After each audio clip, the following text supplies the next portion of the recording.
Student, last time I was telling you about bacterial. Last time I was telling you about bacterial cell envelope.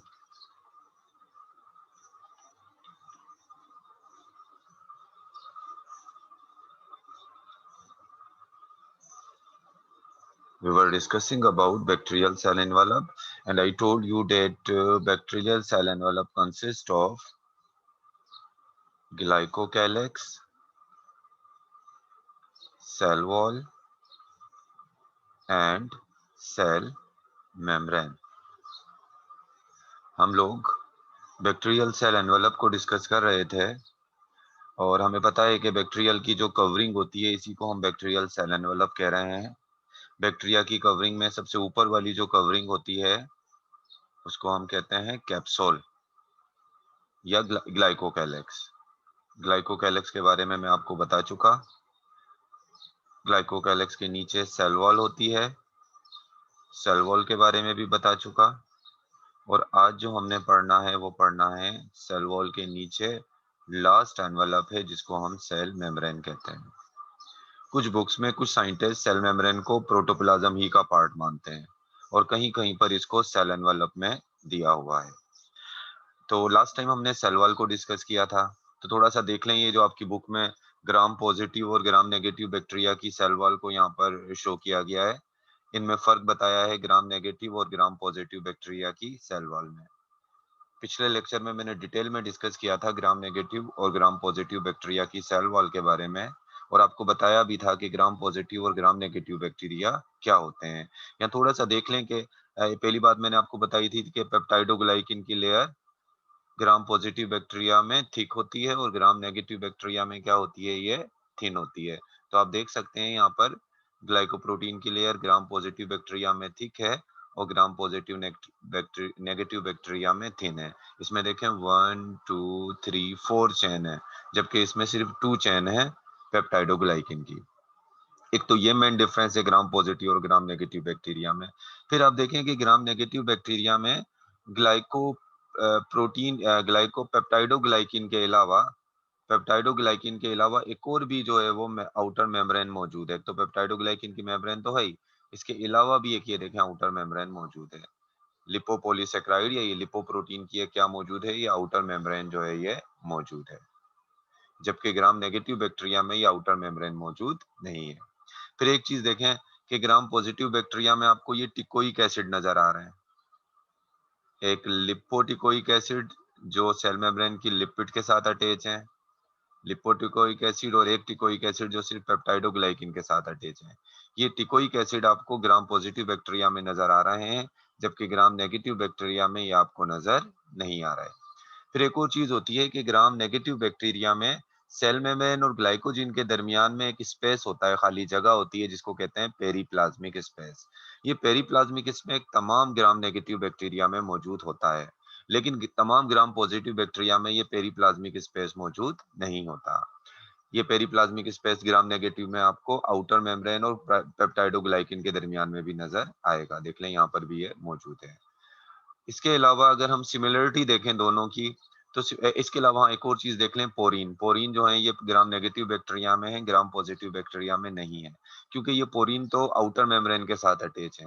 Gram negative positive bacteria में outer membrane है ही नहीं। अगर similarities की बात करें तो पेप्टाइडोग्लाइकिन gram negative bacteria में भी है और ग्राम पॉजिटिव बैक्टीरिया के अंदर दोनों में है। लिपोप्रोटीन भी दोनों में है, लेकिन ग्राम नेगेटिव बैक्टीरिया में ज्यादा लिपोप्रोटीन होते हैं किसके मुकाबले, ग्राम नेगेटिव बैक्टीरिया में लिपोप्रोटीन ज्यादा है किसके मुकाबले में, ग्राम पॉजिटिव बैक्टीरिया के मुकाबले में। तो ये सारी बातें हम डिस्कस कर चुके थे। हमने जो आज डिस्कस करना है वो डिस्कस करना है बैक्टीरिया की सेल मेम्ब्रेन को। आप देख सकते हैं कि सेल वॉल के नीचे जो है अब ये क्या है, ये है सेल मेम्ब्रेन। ये दोनों में, ग्राम नेगेटिव में भी और ग्राम पॉजिटिव में भी, सेल वॉल के नीचे क्या है, ये सेल मेम्ब्रेन है। और आप देखें जनरली आपको सेल मेम्ब्रेन की स्ट्रक्चर थोड़ी बहुत सिमिलर ही नजर आ रही है किससे, यूकेरोटिक सेल से। इनमें भी फॉस्फोलिपिड की डबल लेयर है। देखें ना, जैसे आम सेल में फॉस्फोलिपिड की डबल लेयर होती है, इसकी सेल में भी फॉस्फोलिपिड, सेल मेम्ब्रेन में फॉस्फोलिपिड की डबल लेयर है। तो चलिए बात करते हैं बैक्टीरिया की सेल मेम्ब्रेन की। लाइज बीनीथ सेल वॉल, मतलब ये जो सेल मेम्ब्रेन होती है ये किसके नीचे होती है, ये होती है सेल वॉल के नीचे, lies beneath the cell wall के नीचे होती है। मिसाल के तौर पे ये देखें सेल वॉल है, सेल वॉल में सारी चीजें आ जाए, पेप्टाइडोग्लाइकिन सब कुछ मिलाकर ये क्या है, ये सेल वॉल है। और इस सेल वॉल के नीचे अगर आप देखेंगे तो सेल वॉल के बीनीथ, सेल वॉल के नीचे जो है ये क्या मौजूद है, ये सेल मेम्ब्रेन मौजूद है। सेल वॉल के नीचे है सेल मेम्ब्रेन। अच्छा, इसके बाद बैक्टीरिया की जो सेल मेम्ब्रेन होती है लैक कोलेस्ट्रॉल। आपको पता है कि जो यूकेरोटिक सेल होते हैं, स्पेशली जो एनिमल का यूकेरोटिक सेल है, उसकी सेल मेम्ब्रेन में क्या होता है, कोलेस्ट्रॉल होता है। एनिमल की जो यूकेरोटिक सेल में, एनिमल की सेल मेम्ब्रेन भी यूकेरोटिक सेल मेम्ब्रेन है ना, तो यूकेरोटिक सेल मेम्ब्रेन में कोलेस्ट्रॉल होता है, जबकि बैक्टीरिया की यानी प्रोकैरियोटिक सेल मेम्ब्रेन में कोलेस्ट्रॉल मौजूद नहीं होगा।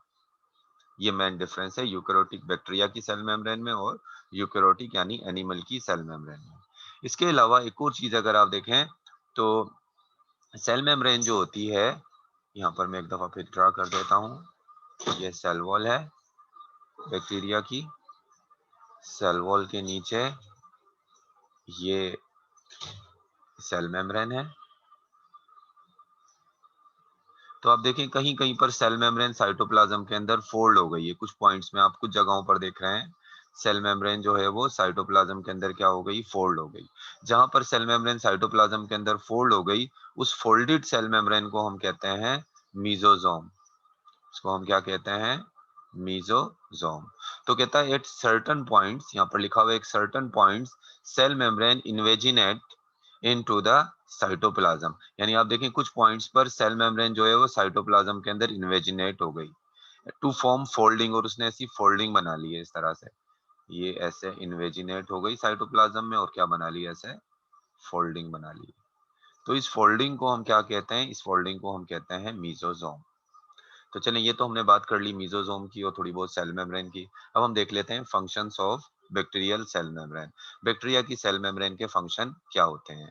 अच्छा, आपकी बुक के अंदर मीजोजोम और बैक्टीरिया की सेल मेम्ब्रेन दोनों के फंक्शन कंबाइन करके बताएं, क्योंकि मीजोजोम भी तो बैक्टीरिया की सेल मेम्ब्रेन ही का पार्ट है ना।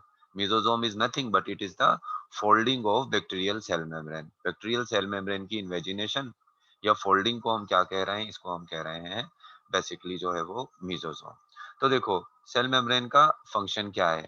तो सेल मेम्ब्रेन का मेन फंक्शन तो वही है जो बाकी तमाम सेल मेम्ब्रेन का होता है, control transport of material across cell. तो सेल के अक्रॉस यानी बाहर से कोई चीज अंदर आएगी और अंदर से कोई चीज बाहर जाएगी, तो उसकी ट्रांसपोर्ट को कौन कंट्रोल करता है, उसको ट्रांसपोर्ट को कंट्रोल करता है cell membrane. Cell membrane selective permeable होती है, सिलेक्टिव सब्सटेंस को अलाउ करती है कि वो सेल के अंदर आए और सिलेक्टिव सब्सटेंस को अलाउ करती है कि वो सेल से बाहर जाएं। तो ये तो तमाम ही सेल मेम्ब्रेन का फंक्शन होता है, चाहे वो बैक्टीरिया की सेल मेम्ब्रेन हो चाहे वो यूकेरियोटिक की सेल मेम्ब्रेन हो। ये तो मेन फंक्शन है, control transport of material across cell. इसके अलावा भी बैक्टीरिया की सेल मेम्ब्रेन कुछ स्पेशल फंक्शन भी करती है। तो बैक्टीरियल सेल मेम्ब्रेन स्पेशली ये स्पेशल फंक्शन मीजोजोम में होते हैं, ज्यादातर ये मीजोजोम में होते हैं। Bacterial plasma membrane also involve in cellular respiration. Bacteria की सेल मेम्ब्रेन क्या काम करती है, सेलुलर रेस्पिरेशन का काम भी करती है। आपको पता है ना कि बैक्टीरिया के पास माइटोकॉन्ड्रिया तो होते नहीं है। जब माइटोकॉन्ड्रिया नहीं होते तो रेस्पिरेशन का काम कौन करेगा, तो रेस्पिरेशन का काम करता है बैक्टीरिया की सेल मेम्ब्रेन। इसी तरह से बैक्टीरिया के पास क्लोरोप्लास्ट तो होते नहीं है, तो इसके फोटोसिंथेटिक पिगमेंट कहाँ लोकेटेड होते हैं, वो भी सेल मेम्ब्रेन में लोकेटेड होते हैं। तो सेल मेम्ब्रेन फोटोसिंथेसिस का काम भी करती है।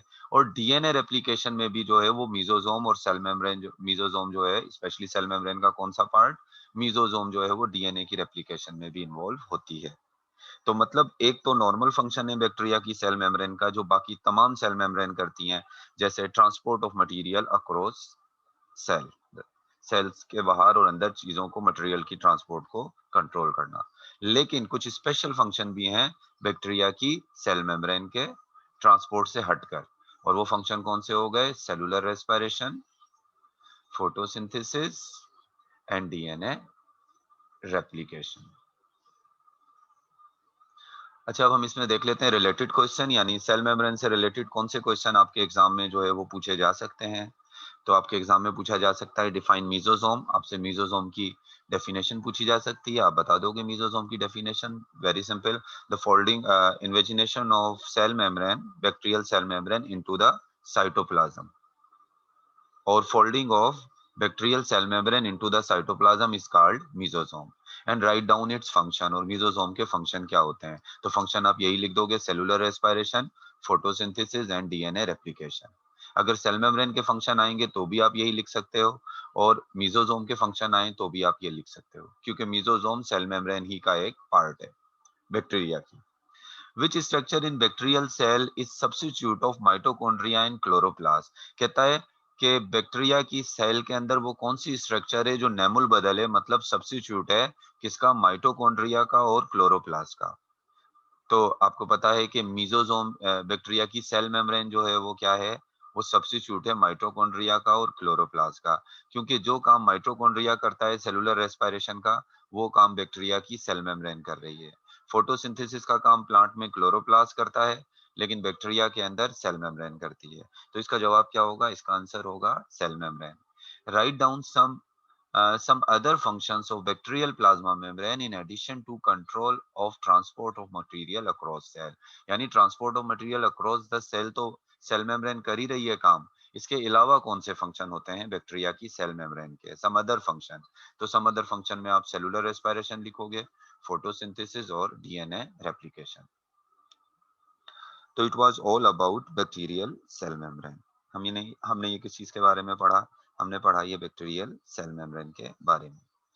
बैक्टीरियल सेल मेम्ब्रेन से अब नीचे आ जाएं, मतलब ये बैक्टीरिया की सेल मेम्ब्रेन के अंदर जो है, ये सेल मेम्ब्रेन के नीचे ये जो मटेरियल भरा हुआ है बैक्टीरिया की सेल मेम्ब्रेन से, अगर आप ये नीचे आ जाएंगे इस जगह पर, तो ये क्या है? ये है बैक्टीरियल साइटोप्लाज्म। तो हमने बैक्टीरियल एनवेलप की बात कर ली। बैक्टीरियल एनवेलप में हमने क्या क्या बात कर ली? बैक्टीरियल एनवेलप में हमने बात कर ली कि बैक्टीरिया के सेल की जो कवरिंग होती है, सबसे पहले आउटर कवरिंग की बात कर ली। बार बार मैं इसको रिपीट कर रहा हूँ आपके आपके दिमाग में ये बात बैठ जाए। सबसे आउटर मेम्ब्रेन ग्लाइकोकैलिक्स की बात कर ली, उसके ग्लाइकोकैलिक्स से नीचे जो थी सेल वॉल की भी बात कर ली, और सेल वॉल के नीचे जो सेल मेम्ब्रेन थी और कहीं कहीं फोल्ड भी हुई हुई थी जिसको मीजोजोम कह रहे थे, इसकी भी बात कर ली। अब बात कर लेते हैं बैक्टीरिया के सेल मेम्ब्रेन के नीचे जो कुछ भरा हुआ है, ये साइटोप्लाज्म। अब किसकी बात करते हैं? बैक्टीरियल साइटोप्लाज्म की बात कर लेते हैं। तो कहता है कि bacterial cytoplasm is jelly like dense mass. Bacteria का साइटोप्लाज्म भी यूकैरियोटिक सेल के साइटोप्लाज्म की तरह जेली लाइक है, और क्या है? डेंस, गाढ़ा जो है वो एक मास है। विच लेक साइटोस्केलेटन, जिसमें साइटोस्केलेटन नहीं होता। आपने पढ़ा है ना साइटोस्केलेटन यूकैरियोटिक सेल में, माइक्रोफ्लेमेट, माइक्रोट्यूब्यूल और इंटरमीडिएट फ्लेमेट, ये सब क्या है? ये सब है साइटोस्केलेटन। साइटोस्केलेटन बैक्टीरिया की सेल में साइटोप्लाज्म में नहीं होता। और दूसरे सेलुलर ऑर्गेनेलीज भी बैक्टीरिया की, specially membrane bounded cell organelles जो हैं, वो बैक्टीरिया के साइटोप्लाज्म में नहीं होते। Mitochondria, Golgi bodies, endoplasmic reticulum, ये बैक्टीरिया के साइटोप्लाज्म में सेल ऑर्गेनेलीज नहीं होते, एक्सेप्ट राइबोसोम। राइबोसोम एक ऐसा सेल ऑर्गेनेली है जो बैक्टीरिया के साइटोप्लाज्म में भी मौजूद होता है और यूकैरियोटिक सेल के साइटोप्लाज्म में भी मौजूद होता है। तो बैक्टीरिया के साइटोप्लाज्म की बात करें, द राइबोसोम्स आर, अगर राइबोसोम की बात करें, the ribosomes are large in number, यानी बहुत ज्यादा तादाद में। अगर हम बैक्टीरिया के साइटोप्लाज्म को देखें तो बहुत ज्यादा तादाद में इसमें ये ग्रेन्युलर जो है वो राइबोसोम मौजूद होते हैं। The ribosome are large in number and freely dispersed in cytoplasm, और साइटोप्लाज्म में freely dispersed होते हैं, ऐसे फैले हुए होते हैं, फ्री, किसी और सबस्टेंस, किसी और चीज के साथ, किसी और ऑर्गेनेलीज या किसी और मेम्ब्रेन के साथ अटैच नहीं होते। क्योंकि आपको पता है ना, यूकैरियोटिक सेल का जो राइबोसोम होता है वो एंडोप्लाज्मिक रेटिकुलम के साथ अटैच होता है, वो न्यूक्लियर मेम्ब्रेन के साथ भी अटैच होता है। लेकिन बैक्टीरिया का जो साइटोप्लाज्म है वो फ्री, जो सॉरी बैक्टीरिया का जो राइबोसोम है वो फ्री साइटोप्लाज्म में डिस्पर्स होता है, किसी ऑर्गेनेली के साथ या किसी मेम्ब्रेन के साथ अटैच नहीं होता है। Bacterial ribosomes are smaller than eukaryotic ribosome. अगर देखोगे तो यूकेरोटिक राइबोसोम थोड़ा आपको लार्जर नजर आएगा, लेकिन बैक्टीरिया का जो राइबोसोम होता है वो स्मॉलर होता है। And characterise by 70s। ये बात मैं आपको बता चुका हूँ कि यूकेरोटिक सेल का राइबोसोम 80s है और प्रोकैरियोटिक सेल का राइबोसोम 70s है।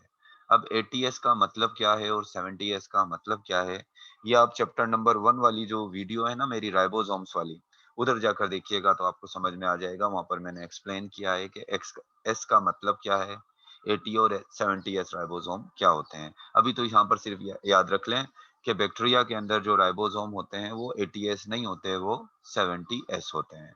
और bacterial ribosome also consist of two subunit. Bacteria के राइबोसोम के भी कितने सब यूनिट होते हैं, टू सब यूनिट होते हैं, एक लार्जर सब यूनिट और एक क्या हो गया ये स्मॉलर सब यूनिट।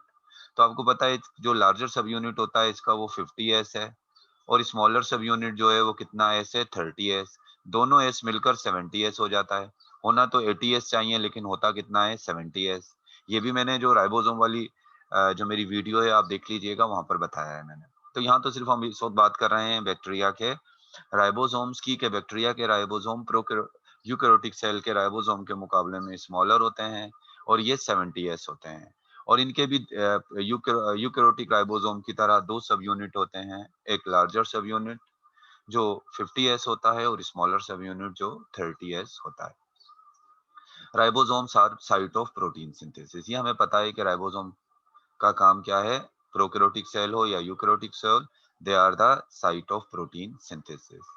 अच्छा, बैक्टीरिया का स्टोर फूड कौन सा होता है, बैक्टीरिया किस फॉर्म में अपने फूड को स्टोर करते हैं, तो ग्लाइकोजीन, प्रोटीन, फैट एसेट्रा, बहुत सारे ज्यादातर बैक्टीरिया जो अपना फूड स्टोर करते हैं वो ग्लाइकोजीन, प्रोटीन और फैट की फॉर्म में अपना फूड स्टोर करते हैं अपने सेल में।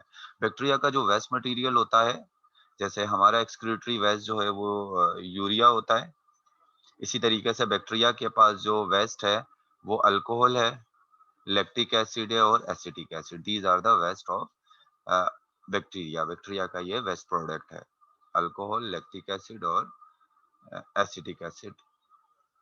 चलिए, ये तो हमने बात कर ली बैक्टीरिया के साइटोप्लाज्म की। बैक्टीरिया के साइटोप्लाज्म से रिलेटेड कुछ क्वेश्चंस देख लेते हैं। How bacterial cytoplasm is different from eukaryotic cytoplasm. तो आप बता सकते हो कि bacterial cytoplasm lack cytoskeleton and other cell organelles except ribosome. तो ये मेन डिफरेंस है बैक्टीरिया के साइटोप्लाज्म में और यूकेरोटिक सेल के साइटोप्लाज्म में। How bacterial cytoplasm is related with eukaryotic cytoplasm. यानी ये तो आप डिफरेंस बता रहे हो। अब आपसे अगर पूछा जाए बैक्टीरिया का साइटोप्लाज्म और यूकेरोटिक का साइटोप्लाज्म, इनमें सिमिलरिटीज क्या हैं, तो सिमिलरिटीज ये हैं कि बैक्टीरिया के साइटोप्लाज्म में भी राइबोसोम होता है और यूकेरोटिक सेल के साइटोप्लाज्म में भी राइबोसोम होता है। बैक्टीरिया के साइटोप्लाज्म में भी डीएनए होता है और यूकेरोटिक सेल के साइटोप्लाज्म के अंदर भी क्या होता है, डीएनए होता है। ये सिमिलरिटीज हो गई। तो उसके बाद क्वेश्चन है, उसके बाद जो नेक्स्ट क्वेश्चन है वो है, can you differentiate between ribosome and ribosome, bacterial ribosome and eukaryotic ribosome. क्या आप बैक्टीरियल राइबोसोम को और यूकेरोटिक राइबोसोम को डिफरेंशिएट कर सकते हैं? तो आप डिफरेंशिएट कर सकते हैं कि बैक्टीरिया का राइबोसोम जो होता है वो फ्री साइटोप्लाज्म में फ्री डिस्पर्स होता है, जबकि यूकेरोटिक का राइबोसोम जो है वो फ्री भी होता है, freely disperse in cytoplasm as well as attach with endoplasmic reticulum and nuclear membrane.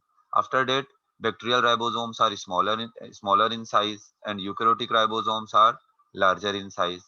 Bacterial ribosomes are 70s and eukaryotic ribosomes are 80s. So you can write these differences between bacterial ribosomes and eukaryotic ribosome. In which form bacterial cell store food? In which form bacterial cell store food? Now glycogen, in glycogen form, protein form, and in fat form.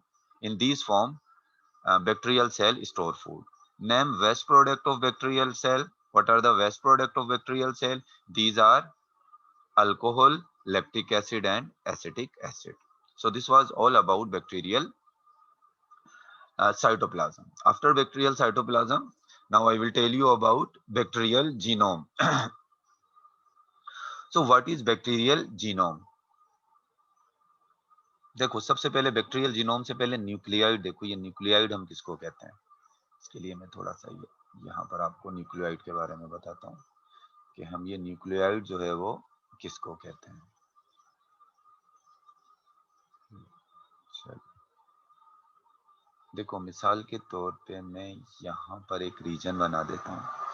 ये जगह मैं जिसको blue colour दे रहा हूँ, तो आप समझ लें ये सारा ब्लू कलर जो है ये साइटोप्लाज्म है। ये ब्लू रीजन जो है वो क्या है? साइटोप्लाज्म।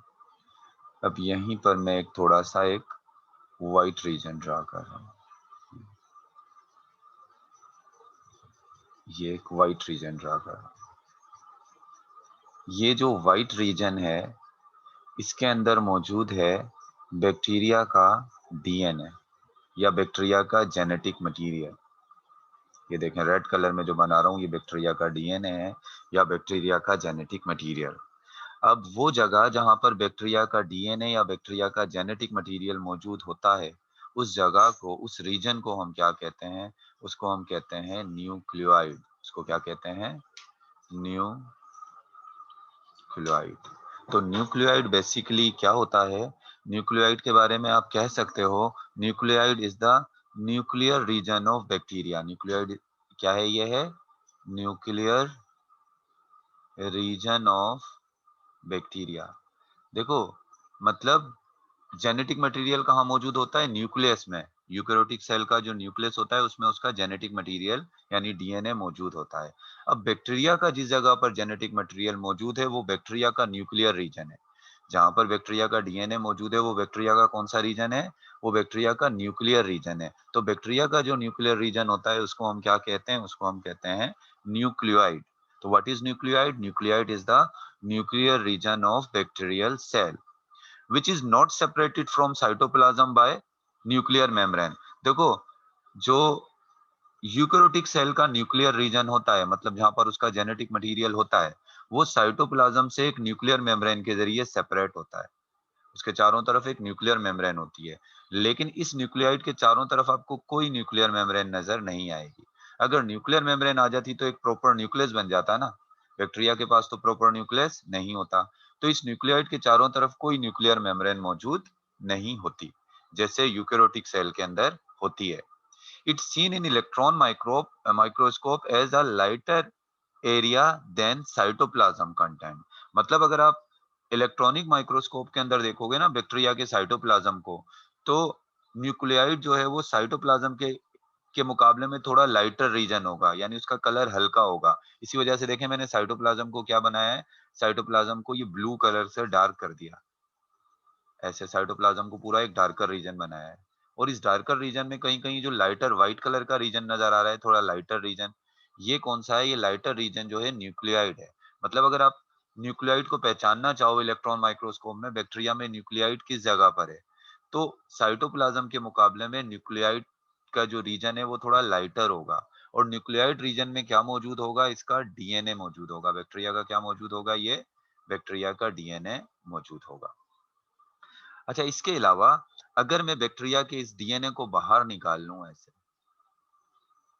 तो बैक्टीरिया का डीएनए जो है वो सर्कुलर होता है। ऐसे कैसे? ये सर्कुलर है। आप देखें यहाँ पर मैंने बैक्टीरिया का डीएनए कैसे बनाया है? सर्कुलर होता है और डबल स्ट्रैंडेड होता है। सर्कुलर है और मैंने देखें इसको क्या बनाया है? Double stranded. एक स्ट्रैंड ये है, एक स्ट्रैंड ये है, डबल स्ट्रैंडेड होता है। और इसी बैक्टीरिया का जो डीएनए है इसको हम बैक्टीरियल क्रोमोसोम्स भी कहते हैं। इस बैक्टीरियल डीएनए को हम क्या कहते हैं? बैक्टीरियल क्रोमोसोम भी कहते हैं। अच्छा, बैक्टीरिया का सिर्फ एक ही क्रोमोसोम होता है, दो नहीं होते हैं। जैसे हमारे पास तो आपने देखा है क्रोमोसोम जोड़े की शक्ल में होते हैं। ऐसे हमारे पास जो क्रोमोसोम्स होते हैं वो किसकी शक्ल में होते हैं? पेयर की शक्ल में होते हैं। बैक्टीरिया के पास ये बैक्टीरिया का डीएनए या बैक्टीरिया का क्रोमोसोम पेयर की शक्ल में नहीं है, सिंगल है। तो सिंगल है तो इसी वजह से बैक्टीरिया के को हम कौन सा ऑर्गेनिज्म कंसीडर करेंगे? हैप्लॉइड। यानी बैक्टीरिया जो है वो क्या है? वो है हैप्लॉइड, डिप्लॉइड नहीं है। डिप्लॉइड उस वक्त होता है जब इसके पास दो डीएनए होते हैं ऐसे, या दो दो क्रोमोसोम्स ऐसे होते हैं। ऐसे दो क्रोमोसोम होते हैं तो हम इसको कहते हैं डिप्लॉइड। लेकिन इसमें दो क्रोमोसोम ऐसे नहीं है, सेम होते हैं दो, तो उसको हम डिप्लॉइड कहते हैं। लेकिन नहीं है तो हम इसको हैप्लॉइड ऑर्गेनिज्म जो है वो कंसीडर कर रहे हैं। चलिए थोड़े से पॉइंट्स देख लेते हैं जो मैंने बैक्टीरियल जीनोम के हवाले से लिखे हैं। The nucleoid, what is nucleoid? Nucleoid is nuclear region of bacteria. मैंने आपको बताया, अभी समझा दिया कि बैक्टीरिया का वो रीजन जहां पर बैक्टीरिया का न्यूक्लियर मटेरियल यानी जेनेटिक मटेरियल मौजूद है, उस रीजन को हम क्या कह रहे हैं? उसको हम कह रहे हैं न्यूक्लियोइड। मतलब ये जगह जहाँ पर इसका ये डीएनए सर्कुलर डीएनए मौजूद है, इसको हम कह रहे हैं इस जगह को nuclide. Bacterial nuclear membrane is not separated, nuclear region is not, nuclear region किसको कह रहे हैं, न्यूक्लियोइड ही को कह रहे हैं। तो bacterial nuclear region is not separated from cytoplasm bye nuclear membrane. अगर आप यूकेरियोटिक सेल को देखो तो उसका जो न्यूक्लियर रीजन होता है, यानी उसका जो जेनेटिक मटेरियल होता है, वो साइटोप्लाज्म से एक न्यूक्लियर मेम्ब्रेन के जरिए सेपरेट होता है, लेकिन इसका न्यूक्लियर मेम्ब्रेन के जरिए सेपरेट नहीं होता। Nucleoid seen in electron microscope और electronic microscope as an area lighter than cytoplasmic content, यानी साइटोप्लाज्म है ना, इसके मुकाबले में आपको ये न्यूक्लियर रीजन जो है या न्यूक्लियोइड जो है वो लाइटर कलर का नजर आएगा, इसके मुकाबले में ये डार्कर होगा और न्यूक्लियोइड क्या होगा, लाइटर होगा। It consist of large circular double stranded DNA molecule which is also known as bacterial chromosome, यानी न्यूक्लियर रीजन के अंदर एक लार्ज डबल स्ट्रैंडेड जो है वो डीएनए का मॉलिक्यूल होता है और इसको हम बैक्टीरियल क्रोमोसोम भी कहते हैं। Due to this single chromosome bacteria also consider as haploid organism, इसके न्यूक्लियर रीजन में सिर्फ एक सिंगल क्रोमोसोम मौजूद है, तो इस वजह से बैक्टीरिया को हम क्या कहते हैं, बैक्टीरिया को हम हैप्लॉइड ऑर्गेनिज्म कहेंगे। कहता है a short duration of diploid state come in their life cycle just before cell division when the when they replicate their DNA. ये देखो जब सेल डिवीजन हो रही होती है ना बैक्टीरिया की, ऐसे ये सेल डिवाइड हो रहा है, तो सेल डिवाइड होने के दौरान बैक्टीरिया अपने डीएनए को रेप्लिकेट कर लेता है, यानी इसी जैसा एक दूसरा डीएनए बन जाता है ये। तो देखें इस दौरान जब सेल डिवीजन होने वाली होती है, सेल डिवीजन होने से पहले बैक्टीरिया का डीएनए रेप्लिकेट हो जाता है। जब बैक्टीरिया का न्यूक्लियर डीएनए, कौन से वाले डीएनए की बात कर रहे हैं, जो इसके न्यूक्लियर रीजन में मौजूद है, न्यूक्लियर डीएनए, जब ये रेप्लिकेट होता है सेल डिवीजन से पहले, तो इस थोड़ी सी देर के लिए बैक्टीरिया जो है वो किस स्टेट स्टेट में आ जाता है, बैक्टीरिया डिप्लॉयड स्टेट में आ जाता है, यानी इसमें डबल डीएनए या डबल क्रोमोसोम होते हैं। लेकिन जैसे ये दो में डिवाइड हो जाएगा फिर सिंगल हो गया, ये अलग सेल बन गया और ये अलग सेल, यानी जब बैक्टीरिया का सेल डिवाइड होने जा रहा होता है, जब उसका डीएनए रेप्लिकेट होता है, वो थोड़े से टाइम के लिए डिप्लॉयड हो जाता है, लेकिन वो ज्यादा देर नहीं होती, फिर जैसे ये दो में सेपरेट हो गया फिर दोबारा दोनों सेल जो है वो हैप्लॉइड हो गए। Bacterial DNA is different from eukaryotic DNA as it is circular molecule. देखो बैक्टीरिया का डीएनए और यूकेरियोटिक डीएनए में क्या फर्क है, बैक्टीरिया का डीएनए ऐसे सर्कुलर होता है और आपको पता है यूकेरियोटिक सेल का डीएनए लीनियर होता है ऐसे। यूकेरियोटिक सेल के डीएनए की जो आपने स्ट्रक्चर देखी है वो ऐसे लीनियर देखी है, और बैक्टीरिया का या प्रोकैरियोटिक का जो डीएनए है ये कैसा है, ये सर्कुलर है। तो ये मेन डिफरेंस हो गया यूकेरियोटिक के डीएनए में और बैक्टीरिया के डीएनए में। द न्यूक्लियर डीएनए कंट्रोल, अब इस न्यूक्लियर डीएनए का काम क्या है, ये जो इसका न्यूक्लियर डीएनए इसी को कह रहे हैं, जो न्यूक्लियर रीजन में न्यूक्लियोइड में जो डीएनए मौजूद है इसको कह रहे हैं nuclear DNA. Nuclear DNA control growth and metabolic activities of bacterial cell, यानी बैक्टीरिया सेल की जो ग्रोथ होती है और इसके अंदर जितनी भी मेटाबॉलिक एक्टिविटीज होती हैं, जो केमिकल रिएक्शंस होते हैं, राइबोसोम्स को जो मैसेज देना होता है रिएक्शन करने के लिए, वो सब कौन कंट्रोल करता है, वो कंट्रोल करता है ये न्यूक्लियर डीएनए। अच्छा बैक्टीरिया के पास न्यूक्लियर डीएनए तो तमाम बैक्टीरिया के पास होता ही है, लेकिन कुछ बैक्टीरिया ऐसे होते हैं कि न्यूक्लियर डीएनए के अलावा, न्यूक्लियर डीएनए किसको कह रहे हैं, जो न्यूक्लियोइड में मौजूद है, न्यूक्लियर डीएनए के अलावा भी एक एक्स्ट्रा सर्कुलर डीएनए होता है, एक एक्स्ट्रा सर्कुलर डीएनए भी मौजूद होता है जिसको प्लाज्मिड कहते हैं। तमाम बैक्टीरिया में नहीं, कुछ बैक्टीरिया के अंदर ये एक्स्ट्रा सर्कुलर डीएनए मौजूद होता है जिसको हम क्या कहते हैं, प्लाज्मिड। लेकिन प्लाज्मिड के होने की वजह से आप इसको डिप्लॉयड नहीं कहोगे, क्योंकि अगर ये जो न्यूक्लियर डीएनए इसी जैसा दूसरा डीएनए होता तब आप इसको डिप्लॉयड कहते हैं, ये तो एक्स्ट्रा डीएनए है सर्कुलर। तो extra small circular double stranded DNA found in some bacteria called plasmid, extra circular double stranded DNA कुछ बैक्टीरिया में मौजूद होता है और इसको हम क्या कहते हैं, इसको हम कहते हैं प्लाज्मिड। अब प्लाज्मिड का काम क्या होता है, often contain gene of antibiotic और ड्रग रेजिस्टेंस, यानी ये मेटाबॉलिक या ग्रोथ को कंट्रोल नहीं करता प्लाज्मिड। प्लाज्मिड के पास ऐसे जीन लगे हुए होते हैं जो किसको रेजिस्ट करते हैं, एंटीबायोटिक और ड्रग्स को, यानी वो ड्रग्स और एंटीबायोटिक जो हम बैक्टीरिया को किल करने के लिए इस्तेमाल करते हैं, तो इस प्लाज्मिड के ऊपर ऐसे जीन लगे हुए होते हैं जो उन एंटीबायोटिक को क्या करते हैं, रेजिस्ट करते हैं। इवन हैवी मेटल्स को, हैवी आइसोटोप्स और हैवी मेटल्स को भी रेजिस्ट करने वाले जीन मौजूद होते हैं। तो इसका मतलब ऐसे बैक्टीरिया जिनमें प्लाज्मिड होते हैं वो ज्यादा क्या कहना है, एंटीबायोटिक को रेजिस्ट करेंगे, ड्रग को रेजिस्ट करेंगे और हैवी मेटल्स में ज्यादा बेहतर तरीके से सर्वाइव कर सकेंगे।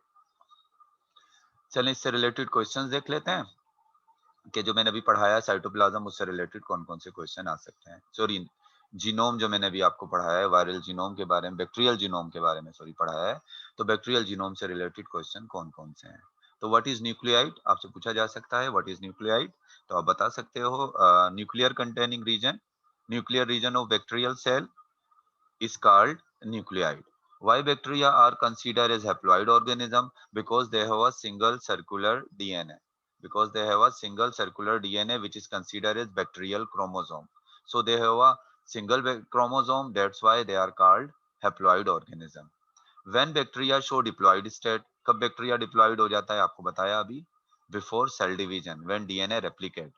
बिफोर सेल डिवीजन होने से पहले, जब सेल दो में अभी डिवाइड नहीं हुआ, उससे पहले जब डीएनए रेप्लिकेट हो गया दो में, तो this state show this this condition show diploid state. Compare bacterial nuclear DNA and plasmid. जब आपसे कोई चीज कंपेयर का पूछा जाता है ना, आप किसी चीज को कंपेयर करें, तो कंपेयर में दोनों चीजें लिखनी पड़ती हैं, सिमिलरिटीज भी और डिफरेंस भी. तो मतलब कह रहा है कंपेयर करना है न्यूक्लियर डीएनए को और प्लाज्मिड को. मैंने आपको बताया कि न्यूक्लियर डीएनए किसको कह रहे हैं, जो न्यूक्लियर रीजन यानी न्यूक्लियोइड में मौजूद है, और प्लाज्मिड ये एक्स्ट्रा सर्कुलर डीएनए.